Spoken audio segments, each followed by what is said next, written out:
प्रिय दोस्तों, नमस्कार। भगवान है या नहीं, ये प्रश्न हमेशा से चला आ रहा है।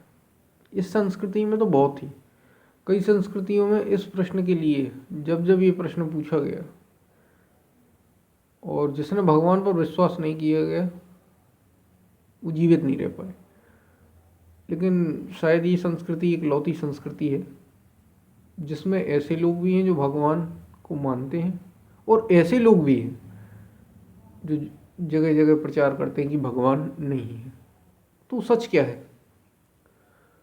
पूरी तरीके से भगवान है या नहीं है, आपके लिए आपको ये बात एकदम क्लियर होना चाहिए कि भगवान है या नहीं है। खास तौर से जो आध्यात्मिक पथ पर चलते हैं या जो अपने को जानने के प्रयास में लगे हुए हैं, उनको तो ये पता ही होना चाहिए। हम बहुत ही छोटी सी कहानी के माध्यम से ये बात आपको क्लियर हो जाएगी। महात्मा बुद्ध, इनका नाम आपने ज़रूर सुना होगा और ये बहुत प्रचलित सी कहानी है, लेकिन इसको पूरा आप ज़रूर सुने ताकि आपको ये चीज़ फिर दिमाग में ये क्वेश्चन आपके ये क्वेश्चन रहे ही ना, ये प्रश्न रहे ही ना कि भगवान है या नहीं, और इसका फैसला आप खुद ही करेंगे।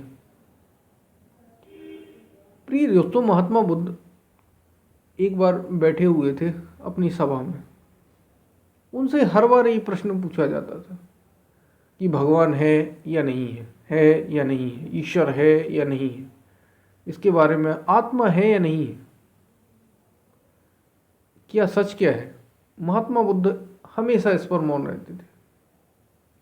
एक व्यक्ति जो एक बहुत ही बड़ा भक्त था, तन मन धन पूरी तरह से समर्पित था, उम्र हो चली थी, उम्र के मध्यम पड़ाव पर था, धीरे धीरे उम्र बीत रही थी, संदेह उत्पन्न उसके मन में हो जाता है कि क्योंकि बहुत से लोग उसके आसपास ऐसे थे जो भगवान नहीं है इस पर पूरी तरीके से विश्वास करते थे कि भगवान नहीं है, भगवान जैसी कोई चीज़ है ही नहीं। हम सारी चीज़ें, हम पैसा खुद कमा रहे हैं, हम शादी हम जो चाहे वही तो कर रहे हैं, हम अपने मन से धन कमा रहे हैं, पैसा कमा रहे हैं। वामपंथी लोग आप जानते होंगे, हम जीवन व्यतीत कर रहे हैं पूरी तरीके से। अब भगवान है क्या और हम इसका अंत कर रहे हैं। एक प्रक्रिया है, वैज्ञानिक प्रक्रिया। अब इसमें भगवान जैसी कोई चीज़ ही कहाँ है। पैदा होना भी स्त्री पुरुष से हो रहा है, सब कुछ तो हो रहा है, अब भगवान कहाँ फिर। तो उसके मन में हमें ये संदेह पैदा हो गया, ये डाउट पैदा हो गया कि भगवान है या नहीं। वो पूरी तरीके से मानता था, पूरा समर्पित था। वो जो समर्पित होते हैं उनके ही अंदर ये संदेह पैदा होता है, क्योंकि वे जीते खाते उठते बैठते सब तरीके से भगवान का ही स्मरण करते हैं। जैसे जो राम का करते हैं, वो राम राम राम, बात करेंगे तो राम, बोलेंगे तो राम, उठेंगे तो राम, बैठेंगे तो राम, सोएंगे तो राम करते हुए आप इस संस्कृति में देख सकते हैं। हमारे यहाँ भारत में बहुत सारी ये चीज़ें आपको मिल जाएंगी। शिव को जानने वाले, शिव को जपने वाले, शिव को मानने वाले शिव शिव को ही याद करते रहते हैं। अनेकों ऐसे महापुरुष योगी हुए हैं।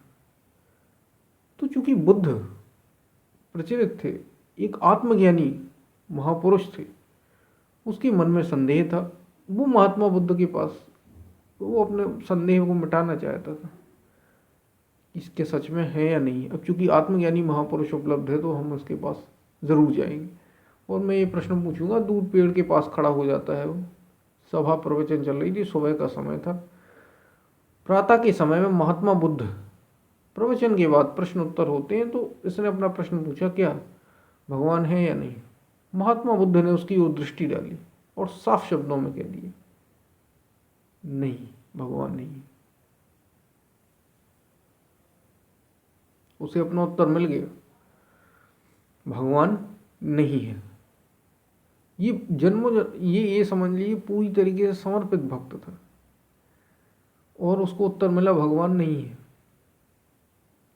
अब जो लोग प्रवचन में बैठे हुए थे, बुद्ध के अनुयायी, वे भी आपस में, उनके मन में ही चलता रहता था, कहीं ना कहीं तर्क वितर्क होता रहता था और आपस में भी बात करते रहते कि भगवान है या नहीं है। बुद्ध हमेशा इस पर मौन रहते। आज हमें उत्तर मिल गया, खुशी का माहौल था, एक तरीके से आज़ादी मिल गई थी उनको कि कोई ऊपर हमारे है ही नहीं, कोई सत्ता नहीं, हम पूरी तरीके से स्वतंत्र हैं, स्वतंत्रता मिल गई।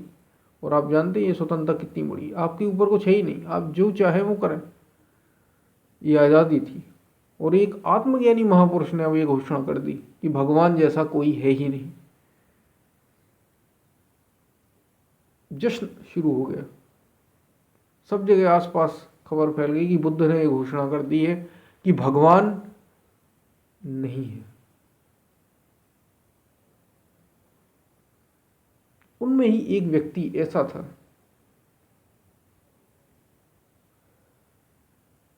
गांव का ही व्यक्ति था, जो एकदम वामपंथी, यानी वामपंथी कहने का मतलब ये जो भगवान को नहीं मानते, ऐसे लोग हैं, बहुत से लोग हैं, आप जानते हैं, उनको ही कहा जाता है चारवाक।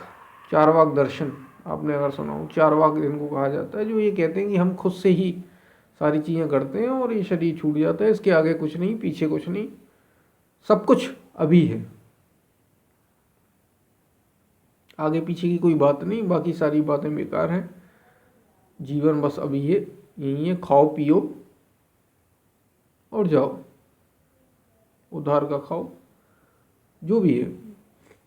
तो वे, लेकिन उसके मन में वही उम्र का पड़ाव, मन में संदेह उसकी भी पैदा हो, क्योंकि वो भी सच्चा था, ना मानने वाला। कईयों को उसने सिद्ध किया था कि भगवान नहीं है। उसने कैसे सिद्ध कर दिए, स्पष्ट बताया कि आप सारी चीज़ें खुद ही कर रहे हैं, तो भगवान कैसे, ऐसा कुछ है ही नहीं कईयों को। लेकिन आज उसके मन में संदेह था, और चूंकि एक आत्मज्ञानी महापुरुष बुद्ध जैसा उपलब्ध था, तो उसके पास भी मौका था पूछने का, और संदेह था तो वो सच्चा था, इसलिए उसके मन में संदेह उठा, ये अगर कहीं सच में है तो फिर मेरी तरीके से परीक्षा ली जाएगी, नरक में सड़ाया जाएगा, पता नहीं क्या क्या किया जाएगा, क्योंकि मैंने उसके अस्तित्व को ही नकारा है।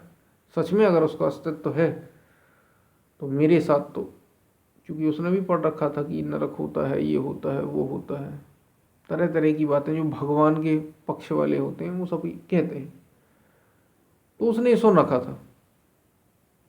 अब वो भी पहुंचता है, ये शाम का समय था, संध्या का समय, प्रवचन का, बुद्ध की प्रवचन के बाद प्रश्न उत्तर सामान्यतः बुद्ध कहते थे, जो जैसा प्रश्न पूछना चाहता है, जो भी प्रश्न पूछना चाहता है वो पूछ सकता है। वही दूर पेड़ के पास खड़ा हो गया और उसने अपना प्रश्न पूछा, हे बुद्ध,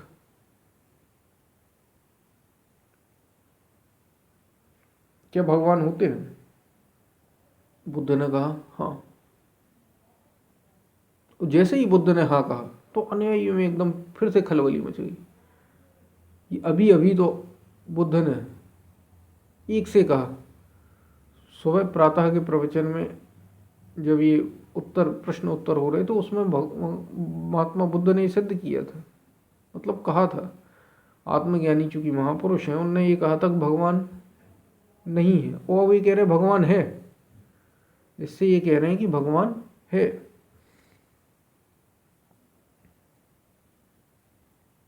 वास्तव में बुद्ध कहना क्या चाहते हैं?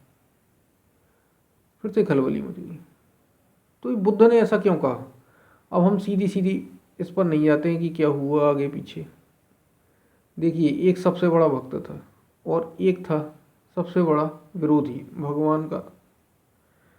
तो बुद्ध ऐसा क्यों कह रहे हैं? अब हम आते हैं अपने मूल प्रश्न पर, जो हमारा वास्तविक प्रश्न था कि ये भगवान है या नहीं है। दोनों ही एक बात, दोनों एक ही बात, दोनों विश्वासी थे। इसलिए महात्मा बुद्ध ने जो एक कह रहा था कि भगवान है, वो भी विश्वास करता था, और जो ये कह रहा था कि भगवान नहीं है, उसका नहीं पर विश्वास था। यानी एक हाँ में विश्वास करता है दोनों, दूसरा ना में विश्वास करता है, दोनों केवल विश्वास ही कर रहे हैं। इसलिए बुद्ध ने दोनों को देखकर उनके उत्तर उस प्रकार दिए, दोनों के विश्वास को तोड़ दिया, क्योंकि केवल विश्वास था। बात सिर्फ इतनी है कि आप जीवन को एक्सपीरियंस कर रहे हैं, जीवन को अनुभव करके जी रहे हैं, या केवल विश्वासों पर जी रहे हैं। अगर आपने उस सत्ता को, उस अस्तित्व को, उस परम तत्व को, परमात्मा को, भगवान को अनुभव किया है तो वो है, और अगर आपने उसको अनुभव नहीं किया है तो वो नहीं है। आपको एक मार्ग मिल जाता है, आपको एक रास्ता मिल जाता है। और अगर आप केवल विश्वास कर रहे हैं, अब आपने अनुभव नहीं किया है और आप केवल विश्वास करते चले जा रहे हैं, कोई मतलब नहीं, और आपने ये जाना ही नहीं है कि वो सच में है, तो भी आप केवल विश्वास ही कर रहे हैं, आपने उसको खोजा नहीं है। तो जब आपके अंदर ये चाह पैदा होती है, ये प्रश्न उठता है कि है या नहीं है, तो उसकी जानने की इच्छा पैदा हो जाती है। और जब इच्छा पैदा हो जाती है